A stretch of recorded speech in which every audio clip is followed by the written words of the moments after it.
Right. Krishank గారు, నిన్న కొండా సురేఖ వ్యాఖ్యలు చేయటం, దానిపైన బీఆర్ఎస్ అంటే కేటీఆర్తో పాటు చాలామంది రెస్పాండ్ అవ్వటం, అలాగే ఉదయం నుంచి సినిమా ఇండస్ట్రీ ఎక్కువ స్థాయిలో రెస్పాండ్ అవ్వటం, ఇదంతా ఒకవైపు జరుగుతోంది. అయితే నేను ఈ వ్యాఖ్యలు చేయటం పైన ఆమె రెస్పాండ్ అయ్యారు.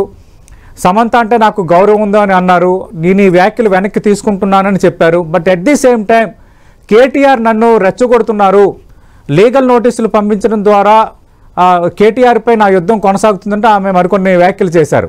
ముందు ఈ వ్యాఖ్యల విషయంలో నేను వెనక్కి తగ్గుతున్నాను అనటాన్ని మీరు వెల్కమ్ చేస్తున్నారా?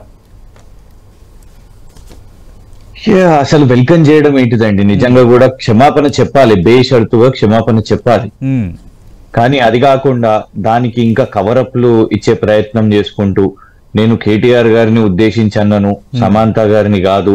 అసలు కేటీఆర్ గారిని అన్నప్పుడే మీరు మొత్తం అందరినీ కూడా, అందులో నాగార్జున గారిని, చైతన్య గారిని, సమంత గారిని, వీళ్ళందరినీ కూడా ఉద్దేశించి మాట్లాడారు కదా. అవును. ఇంకొకటి, అసలు సతీష్ గారు నెంబర్ 1, కేటీఆర్ గారు ఎందుకు క్షమాపణ చెప్పాలి చెప్పండి? ఒక వ్యక్తి, ఎవరో ఒక వ్యక్తి సోషల్ మీడియాలో ఏమని పెట్టిండు, కళ్యాణ్ లక్ష్మి షాదీ ముబారక్ చెక్కులు పంపిణీ చేశారు. ప్రోగ్రామ్ అదే, ఫోటోస్ ఏదైతే వాళ్ళ కార్యాలయం మీడియా సంస్థలకు అందరికి పంపించిందో అదే కార్యక్రమం ఫోటో పెట్టిండ్రు. దాన్ని వీళ్ళు పొల్యూటెడ్ మైండ్ సెట్ గానో ఏదో చూసిండ్రు అందులో, అండ్ ఆ వ్యక్తి మీద ఎఫ్ఐఆర్ కూడా పెట్టిండ్రు.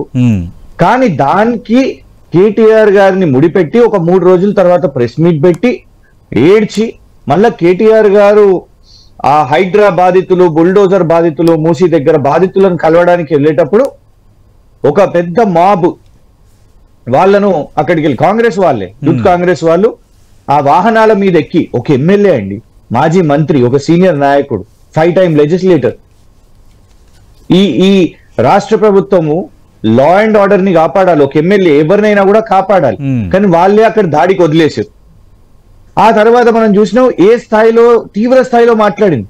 ఇది ఇప్పుడు ఎందుకంటే దేశవ్యాప్తంగా సినీ నటులు, జాతీయ మీడియా దీని మీద రెస్పాండ్ అవుతున్నప్పుడు ఇది మన రాష్ట్రానికి షేమ్ కదా. అవును. మన ప్రభుత్వ మంత్రి, మన రాష్ట్ర ప్రభుత్వ మంత్రి ఇవాళ ఇది తెలంగాణ కల్చర్ కాదు అని ఇతరులు మాట్లాడడం, ఇది తెలుగు వారి కల్చర్ కాదు అని ఇతరులు మాట్లాడడం, ఇవాళ వారి ఒక్క స్టేట్మెంట్ తోని నిజంగా ఇవాళ మనం తలదించుకునేలా చేసింది. అయితే దీనికి నిజంగా మనం అందరం ఒకటి ఆలోచించాలి సతీష్ గారు. ఇది ఇవాళ పాయింట్అవుట్ చేశారు కదా, ఇవాళ సమంత గారు ధైర్యంగా బయటికి వచ్చి ఒక స్టేట్మెంట్ రిలీజ్ చేశారు. కానీ ఒక 2.5-3 సంవత్సరాల నుంచి మీరు గమనిస్తే ఇదే రేవంత్ రెడ్డి గారు మొదలు కేటీఆర్ గారిని అదేంటది డ్రగ్ ఛాలెంజ్ తీసుకోవాలి అని అన్నారు. Is it not personal? Is it not two లో? ఒక వ్యక్తిని బ్రాండ్ చేయడానికి రేవంత్ రెడ్డి గారికి ఏమైనా తెలుసా? నంబర్ 1. ఆ తర్వాత చాలా బాధాకరం, ఆయనకి పేరు పెట్టి రకుల్ రావు అని మాట్లాడు. ఆనాడు ఐఎమ్ సారీ టు సే, నేను ఎవరిని ఒక్కళ్ళని పాయింట్అవుట్ చేస్తలేను, కానీ ఆ రోజు ఆ మీడియా సమావేశంలో ఎవరన్నా ఒక్కరు నిలిచి రేవంత్ రెడ్డి గారు మీరు మాట్లాడుతున్నది రాంగ్, ఇది వ్యక్తిగతం, ఇట్లా వ్యక్తిగతంగా మాట్లాడితే మేము మీది కవర్ చెయ్యము అని ఉంటే ఆ రోజే ఐఎమ్ ష్యూర్ ఒక బుద్ధి తెలిసేది. వ్యక్తిగత విమర్శలకు ఎవరని కూడా వెలువద్దు, కానీ రేవంత్ రెడ్డి గారు ఇది టైమ్ అండ్ అగైన్ చేస్తుండే, దాన్ని ఈ రోజు కొండా సురేఖ గారు కంటిన్యూ చేశారు. ఏనాడైనా I'm sorry to even mention, కానీ రేవంత్ రెడ్డి గారి కుటుంబం గురించి మేము ఎవరం మాట్లాడలేదు కదా. ఏనాడైనా వారి అమ్మాయి గురించో లేకుంటే వారి సతీమణి గురించో మాట్లాడలేదు కదా. సోషల్ మీడియా పోస్టులు కూడా ఎవరు పెట్టలేదు కదా. సో ఇవాళ ఈ స్థాయిలో కేటీఆర్ గారైనా లేకుంటే సమంత గారైనా లేకుంటే నాగార్జున గారైనా, దీంతో మన పాలిటిక్స్ ఒకటి సిస్టమ్ ఏమి రిఫ్లెక్ట్ అవుతుందంటే, ఒక వ్యక్తిని మనము తప్పుపట్టాలి అని అంటే లేకుంటే తిట్టాలి అంటే దానికి ఒక మహిళను జోడించాలి అన్నట్టే. అందుకే కదా ప్రతి బూత్ లో తల్లి, అమ్మ, అక్క ఇవే ఉంటాయి. రైట్. కృషాంక్ గారు, ఇవాళ దాన్ని మనం కృషాంక్ గారు, పిసిసి చీఫ్ మహేష్ కుమార్ గౌడ్ దీన్ని ఇంతటితో వదిలేయాలన్నారు. అసలు ఆయన ఏమన్నారు ఒకసారి వినండి, దాని తర్వాత మీరు రెస్పాండ్ అవుతారు. సినిమా పరిశ్రమ పెద్దలందరికీ కూడా నా విన్నపం, నిన్న మంత్రి గారు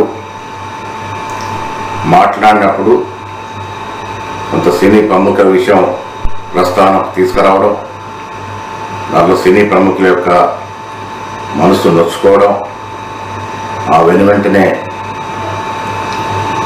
మంత్రి గారు కూడా ఆ వ్యాఖ్యల్ని బేషరతుగా వెనక్కి తీసుకుంటున్నట్టు ట్వీట్ చేశారు. పత్రిముఖం కూడా మాట్లాడడం జరిగింది.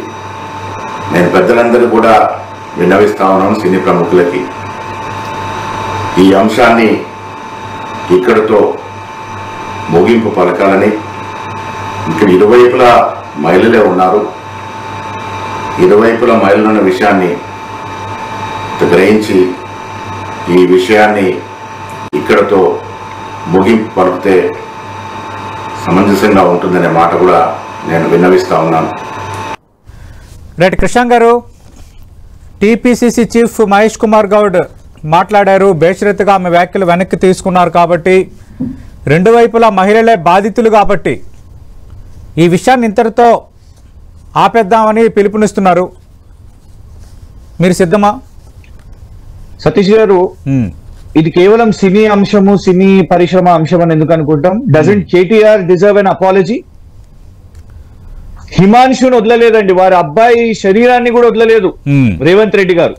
కాదా? మనం గతంలో నాకు గుర్తు మీరు డిబేట్ కూడా పెట్టారు దాని మీద. అవును, వ్యక్తిగతంగా ఈ చర్చలు మంచిది కాదని. డ్రగ్ టెస్ట్ అని, రకుల్ రావ్ అని, సమంత గారని ఇవన్నీ మాట్లాడి ఇవాళ కేటీఆర్ గారికి క్షమాపణ చెప్పొద్దా? కేటీఆర్ గారు అలాగే మాట్లాడినరా? ఒక్క అంశం చూపెట్టండి, రేవంత్ రెడ్డి గారినైనా లేకుంటే కొండా సురేఖ గారినైనా లేకుంటే ఎవరినైనా కూడా. అరే ఇప్పుడు కూడా చూడండి, వారి ఇష్యూని ఎక్కడ కూడా లాగుతలేరు. వారు మూసీ గురించి మాట్లాడుతున్నారు, అదాని గురించి మాట్లాడుతున్నారు, 1,50,000 కోట్లు ఎందుకు ఖర్చు అవుతున్నాయి మూసీ కాంట్రాక్ట్ అని అంటున్నారు, బుల్డోజర్ గురించి మాట్లాడుతున్నారు, పబ్లిక్ ఇష్యూసే మాట్లాడుతున్నారు కదా. దాన్ని డైవర్ట్ చేయడానికే దీన్ని ఒకటి ఇనిషియల్ గా తీసుకొని వచ్చే ప్రయత్నం చేసింది.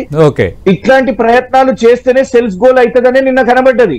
బూమరాంగ్ అయింది ఇప్పుడు జాతీయ స్థాయిలో. గారు, అవి సమంజసమైన వ్యాఖ్యలు కాదు కాబట్టే ఆమె దీనిపైన రెస్పాండ్ అయ్యారు, వ్యాఖ్యలు వెనక్కి తీసుకుంటున్నట్టు చెప్పారు. కానీ దీన్ని ఇంకా పెద్దది చేయాలి అనే ఒక ధోరణి బీఆర్ఎస్ ప్రదర్శిస్తుందని ఆరోపిస్తున్నారు దయాకర్ గారు.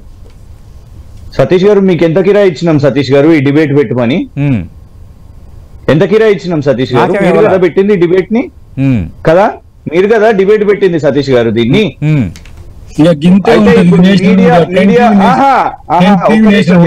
మాట్లాడివ్వండి, నేను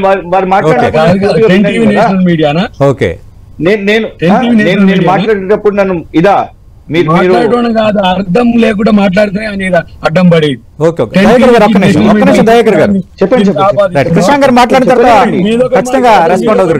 దానికి నేను ఎందుకు సమాధానం చెప్పాలి, నేను ఎందుకు వినాలి? నేషనల్ మీడియా 10 అనాలనుకుంటున్నారా, దాని మీద ఇంకేమైనా చేయాలనుకుంటున్నారా?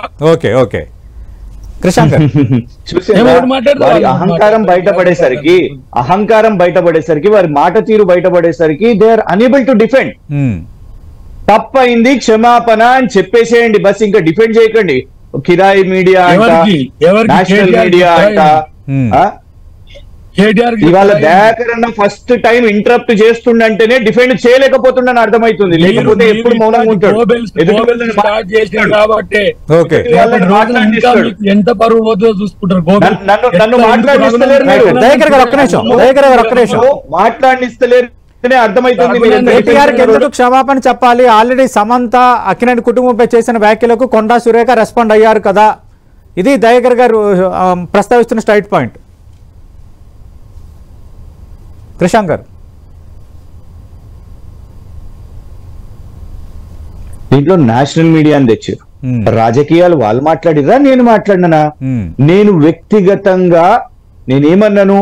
ప్రతి ఒక్క సెంటెన్స్ గుర్తు చేసినాను. మీరు కేటీఆర్ గారిని కొన్ని సంవత్సరాల నుంచి ఎట్లా క్యారెక్టర్ అసాసినేట్ చేస్తున్నారో ఇది వాస్తవం కాదా సతీష్ గారు? మీరు యువర్ సీనియర్ జర్నలిస్ట్ కాదా? హిమాంశు గురించి మాట్లాడింది, శరీరం గురించి మాట్లాడింది రేవంత్ రెడ్డి గారు వాస్తవం కాదా? డ్రగ్ ఛాలెంజ్ చేసింది వాస్తవం కాదా? రకుల్ రావ్ అని పిలిచేది వాస్తవం కాదా? సమంత గారికి గతంలో రేవంత్ రెడ్డి గారు లింక్ చేసిన దాన్ని ఈ రోజు కొండా సురేఖ గారు మాట్లాడుతున్నారు. ఇక్కడ ఇష్యూ కొండా సురేఖ గారు కాదు, మీ మైండ్ సెట్. ఇది రేవంత్ రెడ్డి గారు కాంగ్రెస్, రాహుల్ గాంధీ గారు స్పందించాలి. రాజకీయం అని అంటే ఎస్, సింపుల్ గా చేతులు దులిపేస్తున్నారు. అసలు ఏం సంబంధం ఉందండి కొండా సురేఖ గారి గురించి మనం మాట్లాడినరా కేటీఆర్ గారు? ఇంకొకటి సతీష్ గారు, ఎన్నో మీడియా ఛానల్స్ చూపెట్టినాయి ఇంక్లూడింగ్ మీ 10 TV.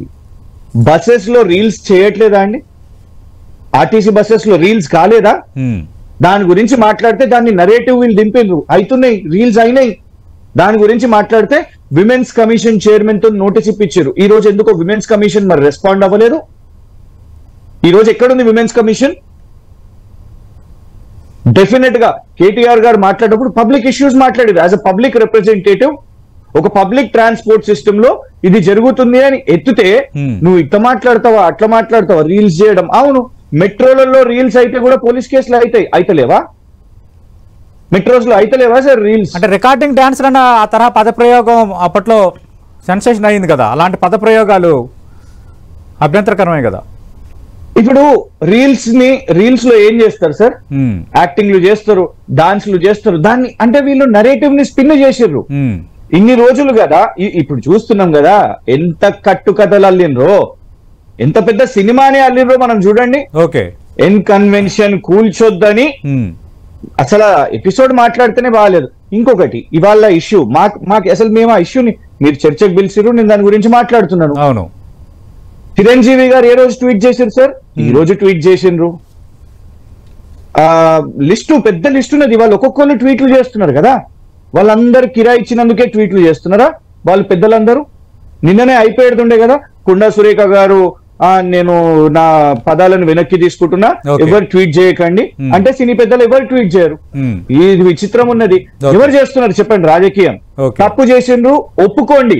దాన్ని మళ్ళా బీఆర్ఎస్ రాజకీయం చేస్తుంది, ఇది చేస్తుంది. మాకు ఇష్యూ ఇంపార్టెంట్ కాదు. రాష్ట్రంలో ఎన్నో సమస్యలు ఉన్నాయి. ఖమ్మం వరదలు నెల రోజులైంది, ఖమ్మం వరదలకు నెల రోజులైంది. ఒట్టి రేవంత్ రెడ్డికి ఒక్కొనికే బుర్ర ఉన్నది, అంతే కదా. కృష్ణ గారు ఒక్క నిమిషం, కేటీఆర్ గారు మాట్లాడండి. కృష్ణ గారు మీరు వ్యక్తిగతంగా ఏమన్నా మాట్లాడవచ్చు, మీరు వ్యక్తిగతంగా ఏమన్నా మాట్లాడవచ్చు. ఎవరి కుటుంబాల గురించి ఇదా మీ కాంగ్రెస్ పార్టీ, ఇదా మీ కాంగ్రెస్ పార్టీ, ఇదా మీ మొహబ్బత్ కి దుకాన్, మీ రాహుల్ గాంధీ చెప్పే మొహబ్బత్ కి దుకాన్. కృషాంక్ గారు, డిబేట్ క్లోజ్ చేసే ముందు అంటే క్షమాపణ ఎవరికి చెప్పాలో వాళ్ళకి చెప్పాము. ఎవరిపై చేసిన వ్యాఖ్యలు అర్థవంతంగా లేవు, ఆ విషయంలో మేము బాధపడ్డాము, పశ్చాత్తాపడ్డామని దయాకర్ గారు క్లియర్గా చెప్తున్నారు. బట్ కేటీఆర్కి క్షమాపణ చెప్పాల్సిన అవసరం లేదు అంటున్నారు. ఇప్పుడు ఏం చేయబోతున్నారు? ఇప్పుడు లీగల్ నోటీస్ కూడా మీరు ఆల్రెడీ పంపించారు, లీగల్ నోటీస్ పంపించారు కాబట్టి నన్ను రెచ్చగొడుతున్నారని కొండా సురేఖ అంటున్నారు. ఫైనల్ గా ఏం చెప్తారు డిబేట్ క్లోజింగ్ ముందు? ఒక ఉదాహరణ మీకు చెప్తాను సతీష్ గారు. దయాకర్ గారు అంటే మనకందరికి, మేము వేరే పార్టీలో ఉన్న మానవీయ కోణంగా ఎందుకు మాట్లాడతాం? ఎందుకంటే కొందరు బ్రదర్స్ కి ఆయన టార్గెట్ చేస్తారు అని అందరికి కనబడుతున్నది కాబట్టి దాని గురించి మాట్లాడతాం. ఒక్క నిమిషం నన్ను చెప్పనివ్వండి. ఎందుకు అంటే కేటీఆర్ దగ్గర ఉన్ననో బ్రదర్ అనో కాదు, రైట్ అండ్ రాంగ్. ఇక్కడ నేను చెప్పింది ఏంటిది, అసలు సందట్లో సడేమియా అంట. అసలు అంటే తెలంగాణ ప్రజలు చూసే ఈరోజు ఆలోచిస్తారండి. మీరు కేటీఆర్ గారిని ఇందులో లాగి లేని కేటీఆర్ గారిని, అసలు కేటీఆర్ గారు ఇందులోకి ఎందుకు వచ్చారు చెప్పండి? మీరు అంటున్నారు ఆ సోషల్ మీడియా పోస్ట్ అని. ఆ ఫోటోని తయారు చేసిరా? ఆ ఫోటో ఒక కార్యక్రమంలో జరిగిందా? మీరు చెప్పండి సతీష్ గారు. ఒక కార్యక్రమంలో జరిగిన ఫోటోనే హరీష్ రావు రెస్పాండ్ అయ్యారు, కానీ వర్కింగ్ ప్రెసిడెంట్ గా ఉన్న కేటీఆర్ రెస్పాండ్ కాలేదు. ఇది కాంగ్రెస్ అభ్యంతరం. వర్కింగ్ ప్రెసిడెంట్ గా చెప్పాలి కదా ఇలాంటి పోస్టులు కరెక్ట్ కాదు కదా అని. ఇవాళ మంత్రిగా అయితేనే రాహుల్ గాంధీ గారు కానీ రేవంత్ రెడ్డి గారు కూడా రెస్పాండ్ అయితలేరండి. దేశం మొత్తం రెస్పాండ్ అవుతుంది. ఇంకొకటి చెప్తాను, కేటీఆర్ గారికి రాంగ్ అనిపించిందో రైట్ అనిపించిందో నేనే చెప్తున్నా. నాకు అందులో రాంగ్ అనిపిస్తలేదండి. అందులో ఏమున్నది? ఎఫ్ఐఆర్ కూడా పెట్టింది ఆ పిల్లగాని మీద. హీ హాస్ పోస్టెడ్ ఒక ప్రోగ్రామ్ ది ఇమేజ్ పెట్టిండు. అది తను కూడా క్లిక్ చేసింది కాదు, వాళ్ళు మీడియాకి రిలీజ్ చేసింది. కళ్యాణ్ లక్ష్మి షాదీ ముబారక్ చెక్కులు పంపిణీ చేశారు. దానికి మీరు కేసు కూడా వేస్తున్నారు. ఇవాళ అదే చేస్తున్నారు కదా, కేసులు వేస్తున్నారు, జైలు వేస్తున్నారు. ప్రజలు మూసీ దగ్గర తిడుతున్న వీడియోలను కూడా కేసులు వేస్తున్నారు. సతీష్ గారు, తిడుతున్నది ప్రజలు. ఎవరు పోస్ట్ చేసినా కూడా తిడుతున్నారు. అట్లున్నది. అంటే వీళ్ళు క్రిటిసిజం ని తీసుకోలేక అబ్యూస్ కి దారి తీసారు. ఇవాళ జరిగింది అసలు పాయింట్ ఏంటంటే, రేవంత్ రెడ్డి గారు ప్రభుత్వం, దయాకర్ గారు దయచేసి సమాచారం అందించండి. క్రిటిసిజం ని తీసుకోలేక పోలీస్ కేసులు వేయడాలు, అబ్యూజ్, కంట్రోల్ లేకుండా సురేఖ గారు బయటికి వచ్చి కేటీఆర్ గారిని అబ్యూజ్ చేశారు. అబ్సల్యూట్లీ అబ్యూజ్ చేశారు. మీరు ఇప్పటికీ కూడా రియలైజ్ కాకపోతే ఇందులో విక్టిమ్ కేటీఆర్ గారు, సమాంత గారు, నాగార్జున గారు, చైతన్య గారు, అండ్ మరి ముఖ్యంగా ఇప్పుడు తెలంగాణ రాష్ట్రం అవుతుంది. You have put the state for shame. మంత్రి కాబట్టి తను క్యాబినెట్ లో. థ్యాంక్ యూ కృష్ణ గారు.